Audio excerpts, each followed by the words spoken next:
So I'm going to demonstrate how instruments work in a very rudimentary way. I'm going to show you some instruments that are made with some really basic materials to show you that it's actually not hard to make a musical pitch, a self-propagating, good standing wave that gives us a pitch. Certainly the nicer the materials and the more skilled the construction, the better those pitches sound, the better they project, the easier the instrument is to play. But I wanted to just show you, using some really basic materials, how sound waves are produced in instruments. So I'm going to start with this piece of board, which is like a 1x3 or something, I don't know what it is. Anyway, so my brother drove a couple nails in it for me, and at the top end, it's kind of hard to show you the top end, but we put a cup hook here to see if that would work, and then another nail. And we've attached to the cup hook a length of plastic fishing line, and to this nail I've actually wound a harpsichord string. It's exactly the same brass wire that I would use on a harpsichord to see how that sounds. And so right now the strings are not tight enough really to do more than just kind of vibrate. They just make noise. There's not really a standing vibration that goes the length of the string to make a pitch. So I'm going to use this popsicle stick, and I'm going to make what string players would call a bridge. The bridge is basically a way to, what I'm actually doing is shortening this string now. It goes from, this is kind of hard to hold. Must be why nobody plays this instrument. The string goes from this popsicle stick all the way up above my head here to the end of the nail. So now both strings are the same length, and because I've stuck that bridge in there, we would call this a bridge because now the strings go over it, kind of like going over a bridge. Now the strings are at more tension, and so if I pluck the brass string,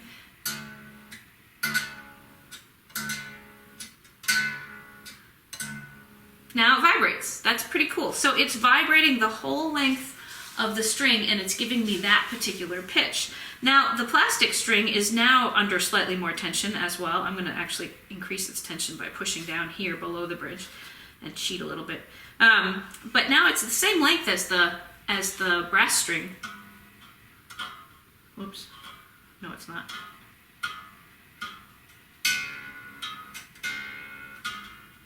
So it's at a higher tension.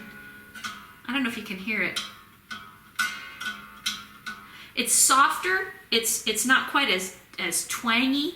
And that's because of two things. One is that it's really hard on this rudimentary instrument to make sure that two strings are tightened to the same tension so that they will vibrate the same. They have to be at the same tension. That's why you see violinists turning the tuning pegs on their instrument. They're actually tightening up, ratcheting up the tension on a string. And the more tension I put on,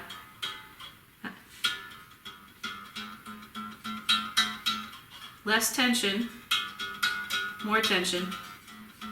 So the higher the tension, the higher the pitch will go. But another factor that affects the string instrument family is what is the diameter of this string. The brass string is just a couple mils or fractions of a mil thicker than the plastic fishing line, and so that's part of the reason we're getting two different pitches. That's also why the brass string is more resonant. The material, the brass that it's made of, has more self-resonance, and it keeps that standing wave going better than this plastic string. If I had a string instrument, if I were making string instruments in the Renaissance period, I would maybe be using gut strings, like actually the entrails of an animal strung out. It's disgusting, isn't it? But you string them out and dry them. I don't know how. I don't think I want to know how. But gut strings are soft. You know, it's a pliable material, kind of like plastic. And so stringed instruments in the Renaissance were softer generally than later in the classical period when they started to be able to wind wire strings and draw out wire. So this string instrument is not very useful because it's not very, it doesn't project. Like I can hear it fine if I put it right up against my ear. Woo! It's loud inside my head because now the cavity inside my ear, the air is vibrating in there and I can hear that pitch. But here's what I can do. I need to create more resonance to transfer from these vibrating strings to some other space of air that can mimic or copy that resonance. And so I need a resonating space, and I happen to have a wall here. And you know what? A sheetrock wall is essentially a layer of sheetrock over what? Empty space, right? There's hollow space behind there, right? I mean, this is the South. There's no insulation back there. So I've got my string here, and I think from all the way over there, I've got this tied up against the wall, maybe. Oh, oops, outlet, okay. Tied up against the wall.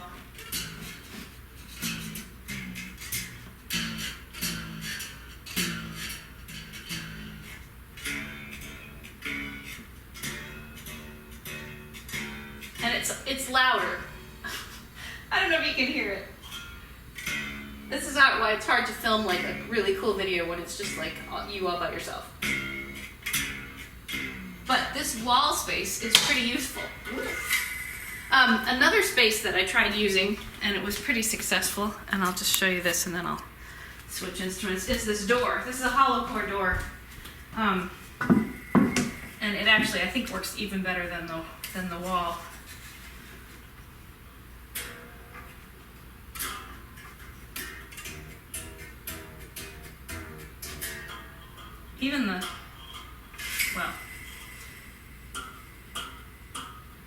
Even the soft string vibrates a little bit better. You could take a length of wire like this and hook it to 2 cup hooks.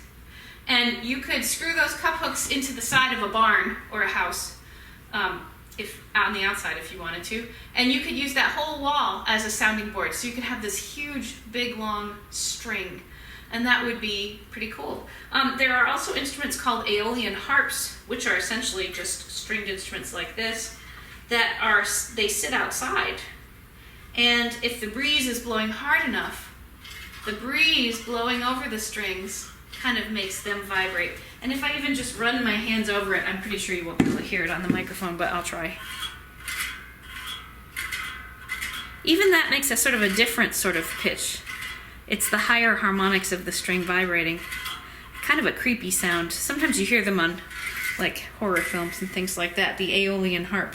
But so this is basically the premise of every stringed instrument. And whether I cause this string to vibrate by plucking, hello, or if I had a bow that would drag over the string and make the string vibrate very fast with the little hairs of the bow, that's basically how every stringed instrument works.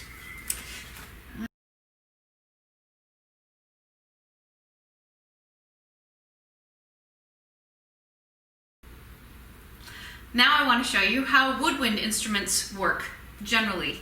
And I'm actually talking right now about flutes and flute-type instruments rather than instruments actuated by a reed.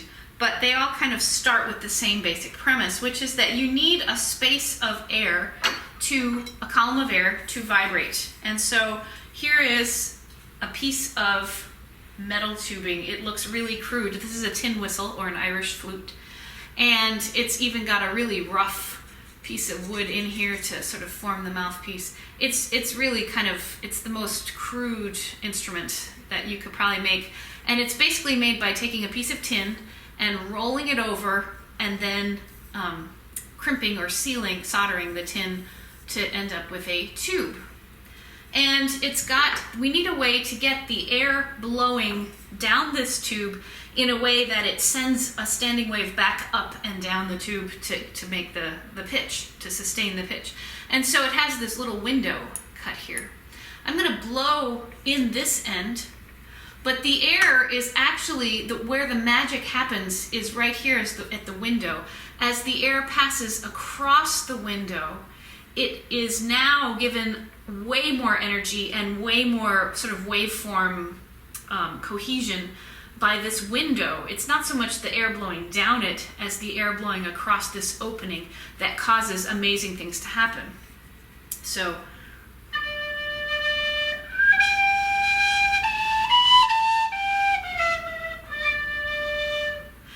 you say, well, okay, but where did somebody get the idea of this? Well, any tube, any container of air can actually make this happen if you can get the vibration going in the right way. Now, sometimes those containers of air can be open at the bottom, like this tin whistle, or like a flute that you would play like this. This is not that kind of flute, but if it were.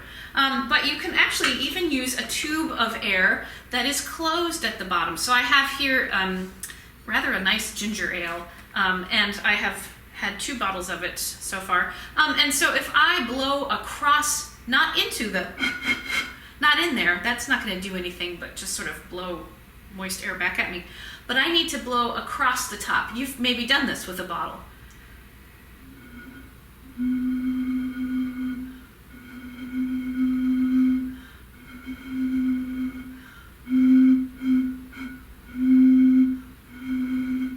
The air is going down into here in this container, in this closed end instrument, and it's doing more magic things that are science as opposed to magic, but still, it's like magic.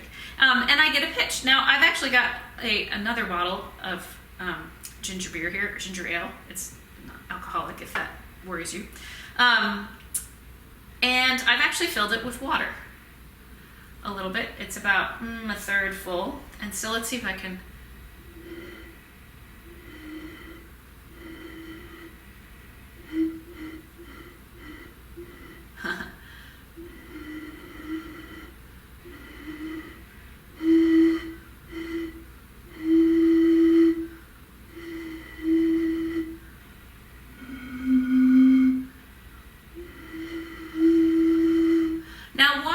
Two different pitches. Why does the one with water have a higher pitch and the one with no water have a lower pitch? They're the same size bottle. Because the air volume in this bottle is less, because water takes up a third of the air of the space of the volume. Air is 2/3. So this note that I'm playing here is about a fourth, we would say musically, it's about a fourth higher than the other note. I'll see if I can play them again, but obviously flute is not my main instrument, so it's very frustrating.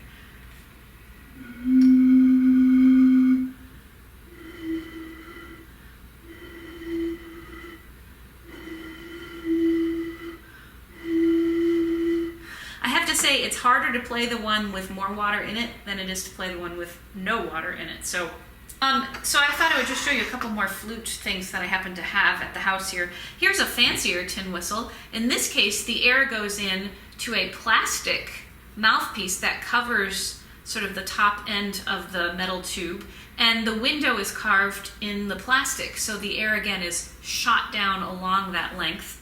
And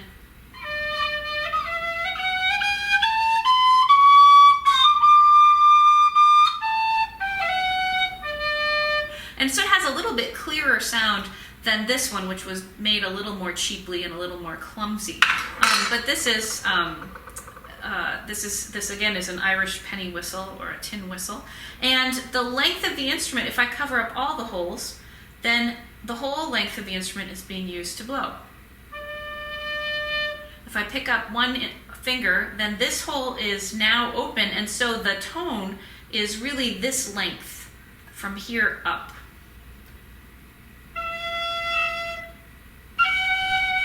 Now it's only this long.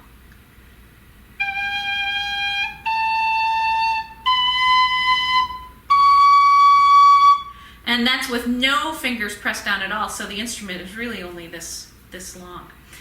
There are ways to get other higher notes on it, but the lowest note that I could possibly get on this instrument, there's only one way to get, there's only one lowest note, and that's by putting down all my fingers there together. I brought some fancier woodwind instruments just because I have them and I thought I would show them off, and it demonstrates that the longer the instrument, the lower the pitch can be. So this is the bass recorder.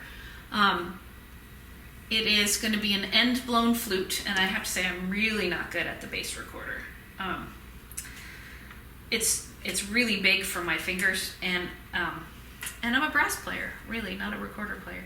But I have to cover all these holes if I want to get the lowest note, and I'm going to blow in the top through this cap. And that cap is it sort of shoots the air down and across the window here, just like the tin whistle and really a lot like the bottle. This is open at the end, so it's not like the bottle being closed at the end, but it's open. And let's see if I can make a sound.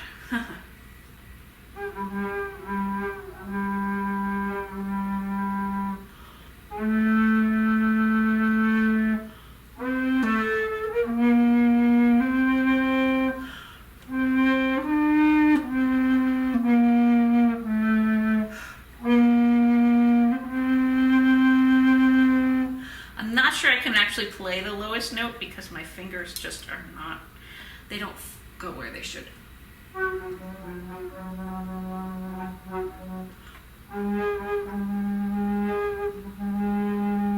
So for me, this instrument is really tricky, but that's the low sounds of the bass recorder. There are actually contrabass recorders that are as tall as a person and you have to stand up to play them, and I don't own one of those. So if I go the next size, this is the tenor recorder, and it's about 2/3 the length of the bass, so you might expect that it would play just a little bit higher, and it does. So if I cover all the keys, and this one has a little extension, the hole that for the bottom hole is so far that my pinky couldn't reach it, so it has a little key and a little lever that presses that hole down for me.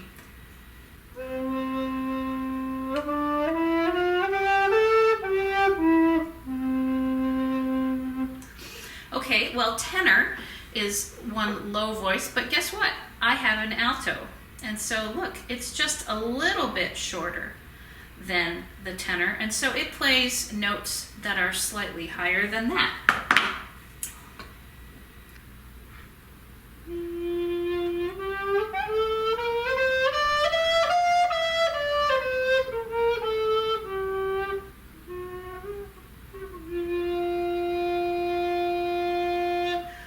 These instruments really actually play a little more easily up high, where you can just sort of blow a little faster, at least for me, and not a less skilled player. So they can play quite low like that, or they can go higher.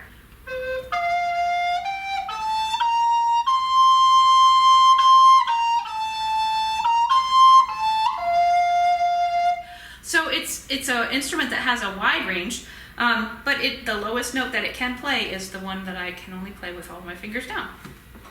If that's the alto, there must be a soprano, and here's one. I had this one when I was in 5th grade. It's made of pear wood. These are all made of different hardwoods. Often fruit woods are, I think, pretty desirable, but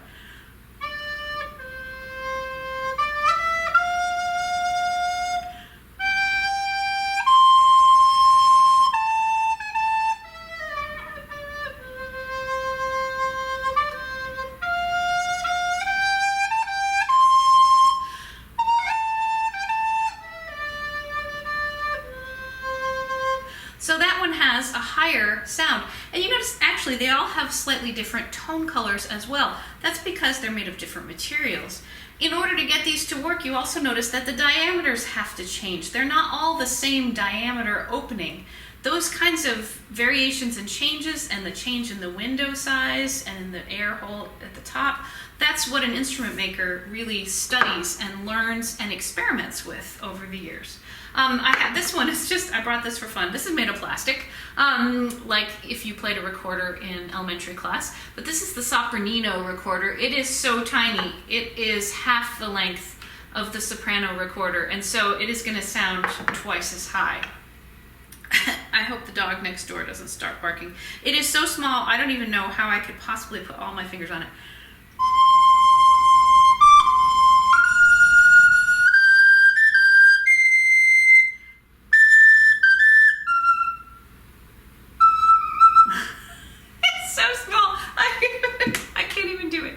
So that's how woodwind instruments generally work. And notice again, I haven't talked about the kind of instrument that starts with a reed vibrating to get the air moving. I'm talking about the flute kinds of instruments that start by shooting air across this window or tone hole perpendicularly down the length of, or across the width of the instrument to cause cool waveform things to happen down the length of the instrument.